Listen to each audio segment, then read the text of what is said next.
JK is going to be hugely important for us this year in defending, the best wing players. I think he's gotten dramatically better. I think he's matured, and I think he's ready to really help us win a lot of games. And, hopefully, even though the path was rocky, hopefully, ultimately, everyone gets what they want. Let's go out to the River Islands guest line and talk to Steve Kerr. Steve, how you doing?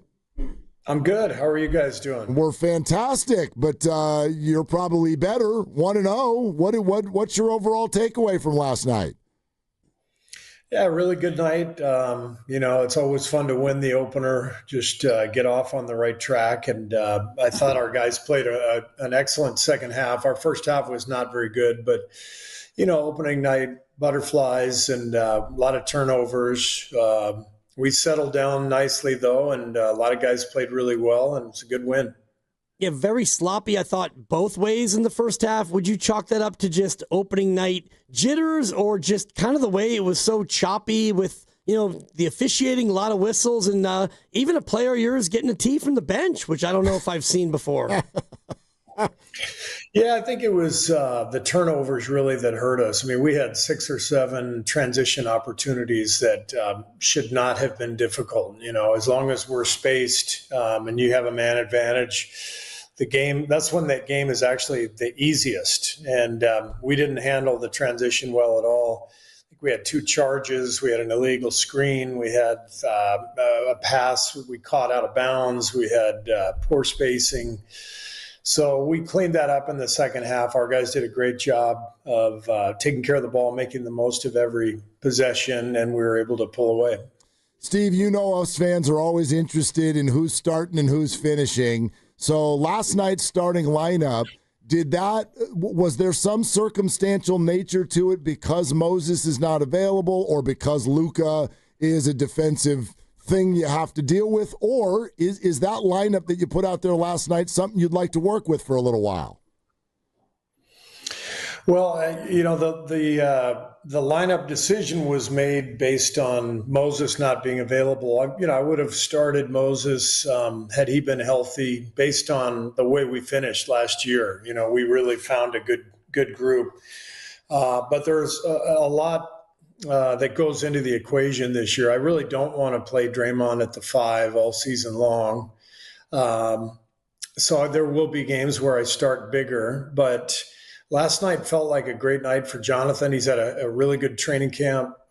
We had to guard Luka, and we do want to give that lineup, more looks. Draymond, Jimmy, Steph, BP, and JK. So, didn't get a lot of reps last year because Jonathan was hurt when we got Jimmy and missed the next 20 games or so. We just found a great groove with what we were doing. So this is a fresh start for some looks at different lineups, and I thought JK played really well with them. Certainly more on that coming up, but while we're on the Moses Moody subject, what is the update on his status and what do you see as that role once he's ready to go? We're hopeful that he could play in Portland, and we'll see. I mean, it's a brand new year, and things change, and who knows how this is going to play out. I mean, as I said, I don't really want to start Draymond at the 5 every game. So if I start big, that means maybe Al or Quentin Post at the 5 and Draymond at the 4, Jimmy at the 3. That removes, not Steph obviously, but it removes either right. Moses or Buddy or JK or whoever it is. So it's we don't have this thing all figured out just yet, but I know that we have a ton of options and we've got a lot of depth on this team, which I love. When you look at Jimmy, JK, and Draymond, just a small sample, what were the things that you saw from that trio, especially Jonathan Kuminga, that made you encouraged by having those 3 play more together? Well, the athleticism and just the ability to switch, 3, 4, and 5. The defensive connection was good. I thought the offense was really clunky in the first half.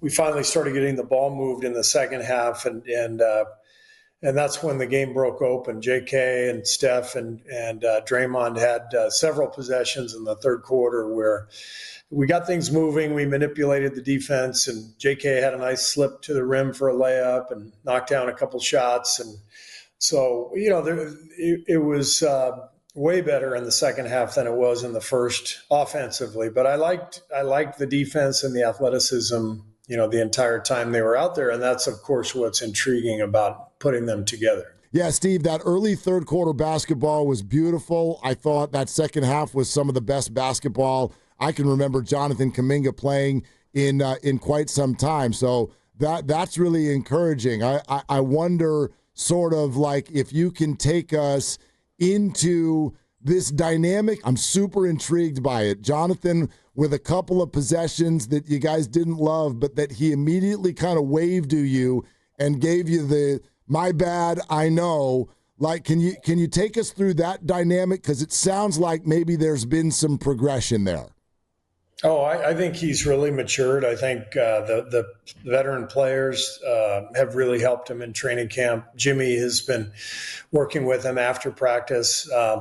And I just think JK is in a much better place now than he was even a year ago. And some of that is just a comfort level with the team around him. Some of that is growth and maturity that you expect from a young player.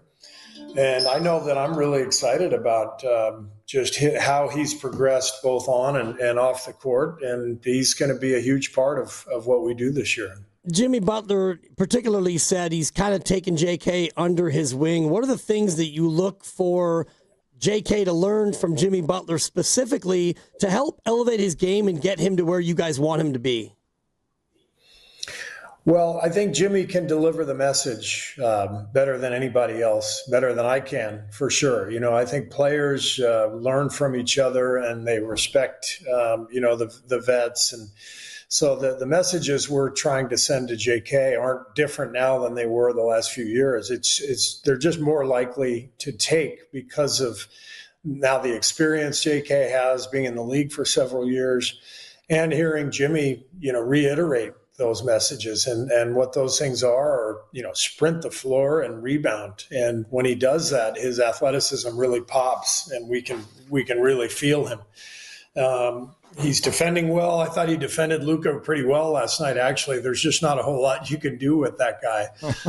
But JK is going to be hugely important for us this year in defending, the best wing players. So he's really had a good camp, and like I said, he's off to a good start. Yeah, I think everyone's going to love hearing the spot that you're sort of describing right now for this situation. I wonder, though, if you could take us in sort of where this has been inside your heart and mind. Was there ever any doubt that you had with regard to Kuminga and the team kind of blending and having this work? Well, it's not exactly news that, he was frustrated last year and that he wanted a bigger role and that the fit was tricky. And I think, when we look back at it, it actually makes perfect sense, right? I mean, we draft him. He was 19. He had played 8 or 9 games in the COVID G League bubble in Orlando. That was the extent of his, experience and preparation for being on the Golden State Warriors. So that's a lot to ask for a young player. We won the championship in his first year, but very little experience. He also started the game late, learning and growing up in the Congo and moving to the United States. So there was a lot really going on, and he joined, unlike all the other guys in his draft class at the top of the draft, he joined a team that was trying to win a championship. So a lot of growing pains and difficult fit, all that stuff.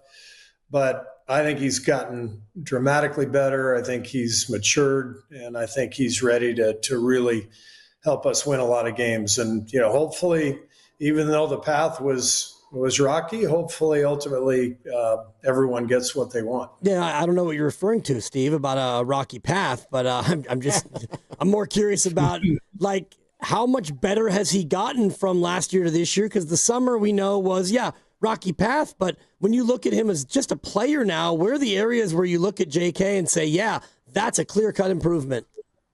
Well, 9 rebounds last night, 6 in Portland in his last exhibition game that he only played the first half in because of the ejection.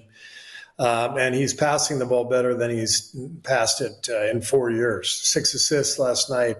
The thing we're still trying to work with him on that I think he improved on in the second half was understanding the power of Steph. Go and set a screen for him and slip to the rim. He got a layup from Draymond early in that third quarter. I thought that play alone changed the game. And that's the hardest thing for players to do when they get here is to understand how to play with Steph and to utilize, his gravity, his force, to open up other opportunities to score either for yourself or someone else.